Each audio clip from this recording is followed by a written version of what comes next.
વડોદરા શહેરના અટલ બ્રિજ ઉપર બે કાર વચ્ચે ગંભીર અકસ્માત। વડોદરા શહેરના અટલ બ્રિજ પર ગેંડા સર્કલથી ગોત્રી તરફ જતી બે કાર વચ્ચે ગંભીર અકસ્માત સર્જાયો।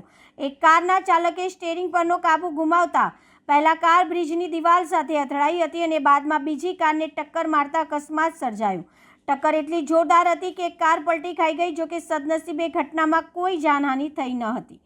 સમગ્ર ઘટના બ્રિજ પર લાગેલા સીસીટીવી કેમેરામાં કેદ થઈ ગઈ હતી। ફૂટેજમાં સ્પષ્ટ દેખાઈ રહ્યું છે કે કાર અચાનક દિવાલ સાથે અથડાયા બાદ બીજી કારને ટક્કર મારે છે અને ત્યારબાદ બીજી કાર પલટી ખાઈ જાય છે। અકસ્માત બાદ બ્રિજ પર થોડાક સમય માટે ટ્રાફિક જામની સ્થિતિ સર્જાઈ હતી, જેના કારણે વાહન ચાલકોને ભારે હાલાકીનો સામનો કરવો પડ્યો હતો।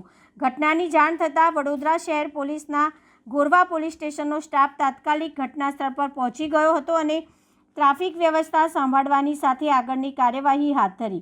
અકસ્માતમાં સંડોવાયેલા કાર ચાલક મિતુલભાઈએ જણાવ્યું હતું કે તેઓ ગેંડા સર્કલ તરફથી ગોત્રી જઈ રહ્યા હતા ત્યારે આગળ જઈ રહેલી કારનું અચાનક સંતુલન બગડ્યું હતું। પહેલાં તે કાર ડિવાઈડર સાથે અથડાઈ હતી અને ત્યારબાદ તેની કારની પાછળથી ટક્કર મારી હતી, જેના કારણે તેમની કાર પલટી ખાઈ ગઈ હતી। અકસ્માતમાં કારને ભારે નુકસાન થયું હોવાનું પણ તેમણે જણાવ્યું।